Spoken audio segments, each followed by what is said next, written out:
მე მინდა ბატონ ზურაბ ბატარაძის მიულოცო მთავრობის თავმჯდომარის პოზიციის უკვე ოფიციალურად დაკავება. ჩვენ დღეს ისწავლადგენეთ ჩვენი პოლიტიკური გუნდის წინაშე, თუმცა მას წარდგენა რა თქმა უნდა არ ჭირდებოდა. ის იყო წლების მანძილზე აჭარის ავტონომიური რესპუბლიკის მთავრობის თავმჯდომარე და ძალიან წარმატებული იყო მისი საქმიანობა ამ თანამდებობაზე. შესაბამისად, რა თქმა უნდა, აბსოლუტურად არწმუნებული ვართ, რომ მისი საქმიანობა მთავრობის თავმჯდომარის პოზიციაზე იქნება გამორჩეულად წარმატებული. ძალიან ბევრი ახალი პროექტი დაიწყო აჭარაში, ძალიან ბევრი ინიციატივა ჩაეყარა საფუძველი და ამ საქმეს ძალიან დიდი წარმატებით არწმუნებული ვარ გააგრძელებს ბატონი ზურაბ ბატარაძე. გარდა ამისა, მას აუცილებლად ექნება ახალი ინიციატივები ამ მხარის განვითარებისთვის და ზოგადად ჩვენი ქვეყნის განვითარებისთვის. ოპოზიცია ცდილობს დააყენოს სტრუქტურები, ისინი განსაკუთრებით კრიტიკობენ ახალ სახელმწიფო მინისტრს, არ ექნება საკუთარი აპარატი. რაზე მეტყოლებს მათი ეს პოზიცია? უცხო არ არის, თუმცა თქვენი შეფასებით საინტერესოა. რეალურად საქმე არის ასე, რომ ისევ როგორც მაგალითად პრემიერ-მინისტრს, ვიცე-პრემიერსაც, კონკრეტულად სახელმწიფო მინისტრს სამართალდამცავი ორგანოების კოორდინაციის საკითხებში მოემსახურება მთლიანად მთავრობის ადმინისტრაციის რესურსი. აქ თავადაც ხვდებით, რომ საქელიქო არაფერია, თუმცა აქაც ახერხებს ოპოზიცია ამასთან დაკავშირებით რაღაც სპეკულაციების გავრცელებას. ეს მათი სახია და არ არის საინტერესო. უფრო უნდა გვიკონკრეტოთ, ბატონო პრემიერო, აი რას ემსახურებოდა ეს ცვლილებები ამასთან დაკავშირებით? ეს ყველაფერი ემსახურებოდა სამართალდამცავი სისტემის კიდევ უფრო მეტად გაძლიერებას, გაშდა ახალი რგოლი, კოორდინაციის რგოლი. ამ ფუნქციას მამუკა მდინარაძე მანამდეც ასრულებდა, ახლა კონკრეტული უწყებიდან, ეს იყო ფაქტობრივი მდგომარეობა, ჩვენ გადავწყვეტეთ იმ მოცემულობის ფორმალიზება, რაც სწორია, რაც მანამდეც იყო ჩამოყალიბებული. რეალურად იქნება დამოუკიდებელი სტრუქტურები ბუნებრივია, ეს არის შინაგან საქმეთა სამინისტრო, ეს არის სახელმწიფო საფრთხეების სამსახური, ეს არის სახელმწიფო დაცვის სპეციალური სამსახური და მათ საერთო კოორდინაციას უზრუნველყოფს სახელმწიფო მინისტრი, ახალი თანამდებობა არის ამისათვის განკუთვნილი, რაც კიდევ უფრო მეტად გააძლიერებს დანაშაულის წინააღმდეგ ბრძოლას, საზოგადოებრივი წესრიგის დაცვაზე ზრუნავს. თქვენ იცით, რომ ამ ერთი წლის განმავლობაში გვაქვს საფუძვლიანი ცვლილებები, ფუნდამენტური ცვლილებები ყველა მიმართულებით. თქვენ ნახეთ, რომ კორუფციული დანაშაულის წინააღმდეგ ბრძოლის კუთხით, ორგანიზებული დანაშაულის წინააღმდეგ ბრძოლის კუთხით, ნარკოტიკული დანაშაულის წინააღმდეგ ბრძოლის კუთხით და სხვადასხვა მიმართულებით გვაქვს ფუნდამენტური ცვლილებები მიგრაციული პოლიტიკის უკეთ აგეგმვის კუთხით. ამას ყველაფერს სჭირდება შენარჩუნება, კიდევ უფრო მეტად განვითარება და ამას ემსახურება ეს სტრუქტურული ცვლილებები, რომელიც განხორციელდა. და ჰერჩისის განხორციელება უნდა გითხოთ ისევ, რომ გავაგრძელოთ მამუკა მდინარაძის თემა. გასული წლის აპრილი იყო ზუსტად, როდესაც გრიგოლი ლუაშვილი მოხსენით სუსის უფროსობიდან სამინისტრო შეუქმენით, ახალი სამინისტრო გაყევით რეგიონალური განვითარების სამინისტრო და მაშინ გიაულსკი ამბობდა, რომ გრიგოლი ლუაშვილის დროს ადრე დააკავებინეს სუსი ადამიანო მინისტრად გადაყავს და ამას სასჯელს უწოდებ დიდი მონდომებაა საჭირო. ანუ ოპოზიციას ან კრიტიკულად მოაზროვნე ადამიანებს დაგვცინოდნენ. მაშინ ლილუაშვილთან დაკავშირებით, თუმცა ვნახეთ, რამდენიმე თვეში ლილუაშვილს ბრალი წაუყენეთ და ციხეში ყავთ ახლა. ძალიან დიდი ბრალდებით და მამუკა მდინარაძის ამბავით რაღაცა ერთგვარად გავს ამ ყველაფერს. ანუ რას ნიშნავს სუსის უფროსობიდან გადაყენებული ადამიანები? ანდრიო ხანაშვილიც არ დაგვავიწყდეს. მაშინ სხვაგვარად წარიმართა პროცესები, ახლა წარიმართება სხვაგვარად, იმიტომ რომ მოცემულობა არის რადიკალურად განსხვავებული. ყველაფრის გათვალისწინებით კონტექსტი არის სრულიად განსხვავებული. მამუკა მდინარაძე არის გამორჩეულად წარმატებული წევრი ჩვენს გუნდში, კონკრეტულად სახელმწიფო უსაფრთხოების სამსახურში მისი საქმიანობა იყო გამორჩეულად წარმატებული, მათ შორის კორუფციასთან ბრძოლის კუთხით, ტერორისტული მიმართულებით და ასე შემდეგ. ყველა მიმართულებით მისი საქმიანობა იყო ძალიან წარმატებული, ძალიან მნიშვნელოვანი სისტემური ცვლილებები განახორციელა მან სამსახურში. ეს არის განსხვავებული ფონი, შესაბამისად განსხვავებულ ფონზე სამომავლო განვითარებაც იქნება განსხვავებული ამას საკეთებდა. მამუკა მდინარაძეს რო დავაშვა, არ ელოდება მამუკა მდინარაძეს არაფერი საშიშროება? მამუკა მდინარაძე იქნება ვიცე-პრემიერი, სახელმწიფო მინისტრი, აღჭურვილი ძალიან მნიშვნელოვანი ფუნქციებით და დარწმუნებულია, რომ ამ ფუნქციებით ის კიდევ უფრო მეტად წარმატებული იქნება თავის საქმეში, ვიდრე თუნდაც აქამდე იყო, მიუხედავად იმისა, რომ აქამდეც იყო ძალიან წარმატებული. მას მოემსახურება მთლიანად მთავრობის ადმინისტრაციის რესურსი, როგორც პრემიერ-მინისტრს ემსახურება მთავრობის ადმინისტრაციის რესურსი, ანალოგიურად მოემსახურება ვიცე-პრემიერსაც, სახელმწიფო მინისტრსაც. ეს არის ზუსტად იგივე კონფიგურაცია, რაც პრემიერის შემთხვევაში. ერთი გეყოლებათ ბატონო თავრობის დივანი ერთი პროგრამის რესურსი თქვენი რესურსი როგორ თავრობის ადმინისტრაციის რესურსი. დღეს პრემიერ-მინისტრს ემსახურება თავრობის ადმინისტრაციის რესურსი და ანალოგიური რესურსი მოემსახურება ვიცე-პრემიერსაც. დეკან გელაძე დღეს უნდა იყოს წლის ვადით სუსის სახელმწიფოსმა რა გამოწვევაზე უნდა იმუშაოს. რეალურად გამოწვევები ბევრი რჩება, მიუხედავად იმისა, რომ აქამდეც იყო წარმატებული სამსახურის საქმიანობა, გამოწვევები რჩება საკმაოდ ბევრი. ყველა მიმართულებით არის ყურადღება და სიფრთხილე საჭირო, ხო? ანუ საფრთხები არსად წასულა. თქვენ ხედავთ რა მძიმე ვითარება ზოგადად გლობალურად ჩვენს რეგიონში, ჩვენს გარშემო. ასეთ პირობებში საჭიროა მუდმივი სიფრთხილე, მუდმივი სიფხიზლე, ასევე ინსტიტუციური ცვლილებები დაიწყო მომგამდინარაძის ხელმძღვანელობის პირობებში, თუმცა ამასაც სჭირდება გაგრძელება და რა თქმა უნდა ეს იქნება ერთ-ერთი მნიშვნელოვანი ამოცანა, რომელიც შესრულდება გეგა გელაძის ხელმძღვანელობის პირობებში. ჰერჩინსკის განცხადებაზე რომ საგარეო საქმეთა სამინისტროში მიზეზი ყველამ ვიცით რატომაც ახლა რა მოლოდინები და დაბარების შემდეგ კვლავ გავრცელდა დიპლომატის მხრიდან მსგავსი განცხადება. და კვლავ გავრცელდა დამატებით განცხადება ევროკავშირის წარმომადგენლობის მიერ, სადაც ფაქტობრივად იგივე ტონია, რაც მის განცხადებაში იყო. ბოლო განცხადება არ მინახავს, თუმცა რა განცხადებაც გააკეთა ბატონმა ჰერჩინსკიმ არის უმძიმესი თავისი შინაარსით, როდესაც ევროკავშირის ელჩი პირდაპირ ემუქრება ქართულ ხალხს სამოქალაქო ომით პირდაპირ ემუქრება სიღარიბეში დაბრუნებით, ეს რა თქმა უნდა არის ძალიან მძიმე. ასევე ემუქრებოდა ბატონი ჰერჩინსკი ქართულ ხალხს საპარლამენტო არჩევნების წინ, როდესაც ის მოუწოდებდა ხალხს ამ მორჩეველს გამოსულიყვნენ საარჩევნო უბნებზე და ხელისუფლებაში დაებრუნებინათ კოლექტიური ნაცმოძრაობა, ხო, რეალურად ამას ნიშნავდა მაშინდელი მოწოდება ბატონი ჰერჩინსკის, რა თქმა უნდა, კოლექტიური ნაცმოძრაობის დაბრუნება ხელისუფლებაში ნიშნავს სწორედ ბნელ წარსულში დაბრუნებას, ხო, რაც ჩვენ გამოვიარეთ, ამის დაბრუნება არ უნდა ქართულ ხალხს და სწორედ ამის გამო 2024 წლის საპარლამენტო არჩევნების დროს ქართულმა ხალხმა საერთოდ არ იყო ყურად ჰერჩინსკის მოწოდება, მან ხედულობაში მიიღო საკუთარი ინტერესები და არა ევროკავშირის ელჩის მოწოდება დაებრუნებინა ქვეყანა ხალხს საკუთარი ხელით ნაცმოძრაობის კოლექტიური ნაცმოძრაობის ბნელ წარსულში. თუ არა ახლა სხვანა ბიჯებს ხელისუფლების მხრიდან. ანუ დაგაფიქრეთ თუ არა ამ განცხადებამ დავაკონკრეტოთ ევროკავშირის ამ საქმეს. ნუ ახალი არაფერი. ეს არ იყო ახალი არაფერი.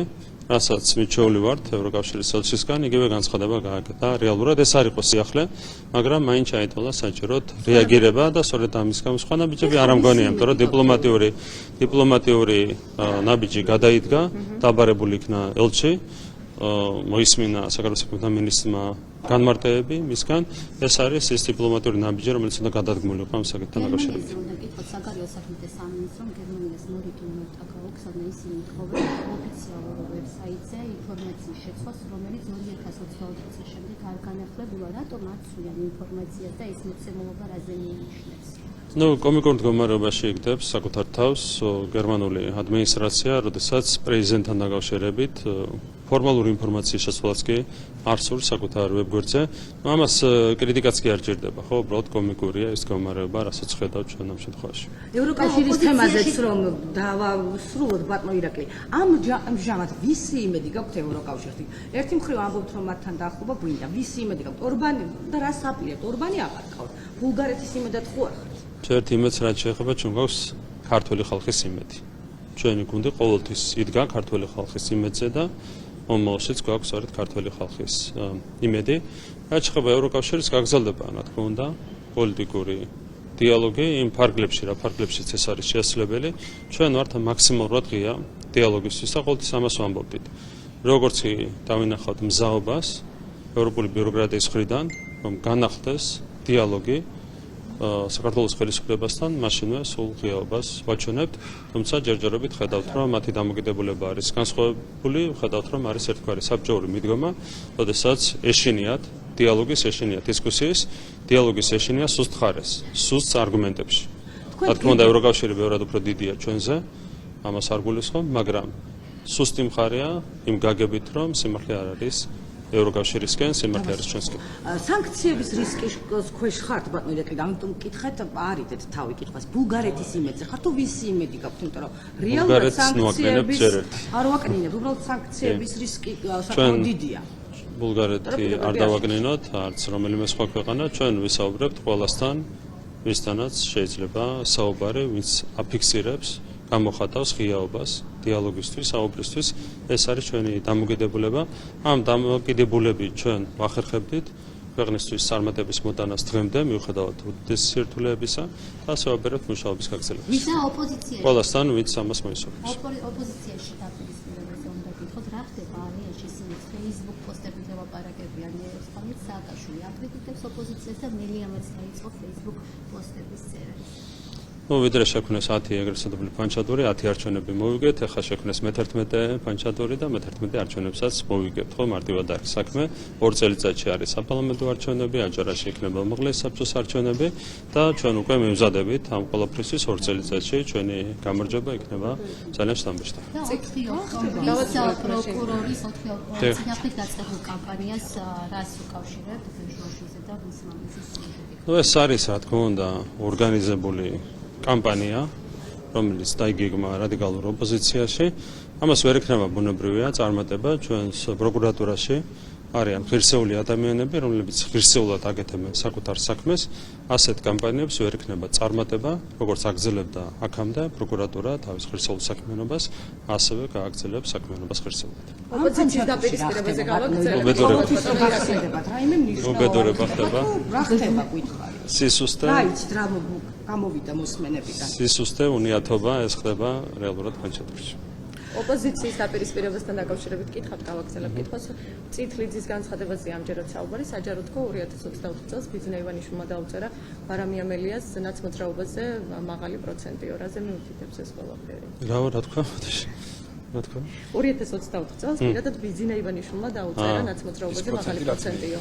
ну არ ვიცი ხა ახალი ვერსია შემოგთავაზეს არჩევნების ეგრეთ წოდებულ გაყალბებასთან დაკავშირებით, მანამდეც ჰქონდათ ასეთი მცდელობები, რომ ყველას კი არ გაუყალბეს, ორ პარტიას გაუყალბეს, ორს არა და ამ შემდეგ, ხო? ნუ თვითონ იკარგებიან და იხლართებიან საკუთარ ტყუილებში.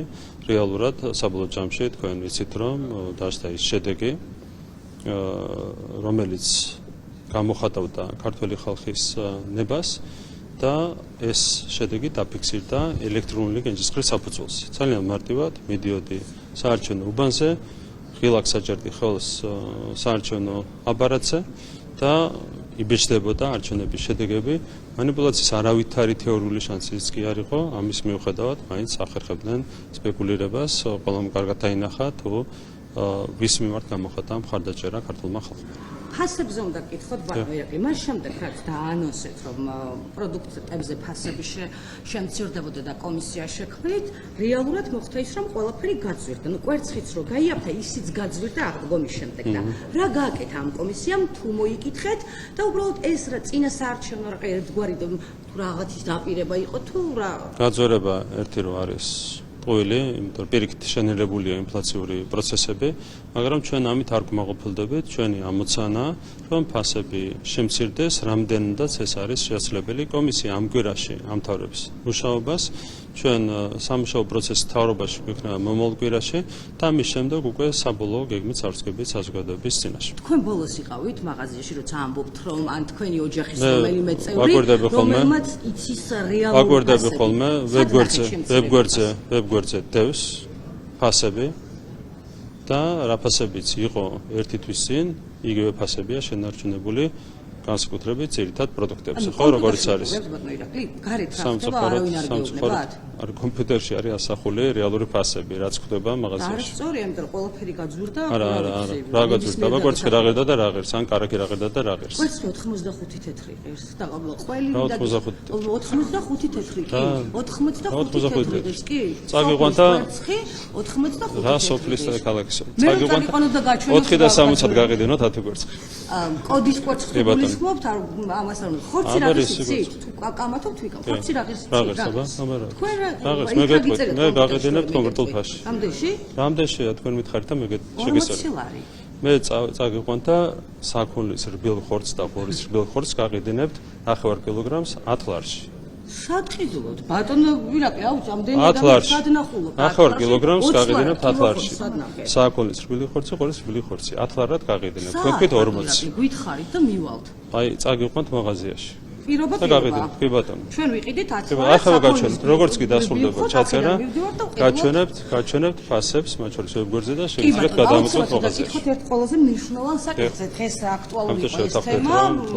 დავით გარიჩთან დაკავშირებით აზერბაიჯანის ელჩი დანიშნეთ აჭარის უმაღლესი საბჭოს თავმჯდომარე. და გარეჯის საქართველოს კამპანია გვახსოვს ყველას, დაკავებული ადამიანები გვახსოვს ყველას. რა მოხდა ამის შემდეგ ეს გვაინტერესებს გარეჯთან დაკავშირებით და აი ბოლო ვიზიტი რო გქონდათ აზერბაიჯანის პრეზიდენტი რომ მიიყვანეთ ბატონ ივანიშვილთან თუ ისაუბრეთ მინიმუმ ამ თემაზე და იმ რუკებზე რომლის გამოც ისეთი აჟიოტაჟი იყო ატეხი. მეგობარი ქვეყნის პრეზიდენტები ჩვენ არსად არ მიყვავს ეს ოფიციალური ვიზიტი, გაიმართა ოფიციალური შეხვედრა, ამიტომ სწორი ტერმინებით ჯობია რომ ვისაუბროთ. რაც შეეხება გარეჯის თემას, გეტყვით რომ ცვლილება არ გვაქვს, რაც შეეხება სხვა გაცხადებებს საჯაროდ არ გავაკეთებ. ცვლილება ამ ეტაპზე არ გვაქვს, ეს შემიძლია დაგიდასტუროთ. ამ 6 წლის მანძილზე მოხდა ის, რომ უდაბნოს მონასტერი და ის ჩაიკეტა ამ თქვენი კამპანიის შემდეგ, გარეჯის საქართველოს. იმის შემდეგ ამ 2 წლის განმავლობაში ჩვენ ცვლილება არ გვაქვს, დანარჩენზე განცხადებებს არ გავაკეთებ. ხო, ეს არის სამუშაო. შეიძლება ვისაუბრეთ, შეიძლება არ ვისაუბრია, ამაზე საჯარო განცხადებებს არ გავაკეთებთ. არა, კიდევ ერთი შეკითხვა უნდა დაგისვათ. გუშინ ძალიან საინტერესო იყო ბოჭორიშვილთან საუბარი, პირველი ჟურნალისტის ინაც არცის, როდესაც ქალბატონი მაკა ეუბნებოდა, რომ მას მოეჩვენა თქვენი 28 ოქტომბრის ცნობილი განცხადება, როდესაც პირდაპირ თქვით, რომ აჩერებთ ევროინტეგრაციას, მოლაპარაკებებს აჩერებთ 2022-მდე და მაინტერესებს ჩვენ მოგვეჩვენა ყველას თქვენი განცხადება და მე გეტყვით რა ვთქვი. მე ვთქვი, რომ ჩვენი მხრიდან დღის წესრიგში 2028 წლამდე არ დადგებოდა მოლაპარაკების გახსნის საკითხი. მანამდე შეჩერებას რაც შეეხება 2024 წლის ივნისში უკვე წერილობით მათ შორის შეჩერებული ჰქონდა პოლიტიკური დიალოგიც კი ევროკავშირის საქართველოსთან. ამიტომ რაც იყო შეჩერებული, იმას ჩვენ ვეღარ შევაჩერებდით. განცხადების შინაარსი იყო შემდეგი, რომ ჩვენი მხრიდან 2028 წლამდე აღარ დავაყენებდით დღის წესრიგში მოლაპარაკების გახსნის საკითხს, იქვე დავაზუსტეთ, რომ თუ ევროკავშირს ექნებოდა მოლაპარაკების გახსნის სურვილი, ჩვენ მაშინვე დავეთანხმებოდით ამას. ეს იყო განცხადების შინაარსი.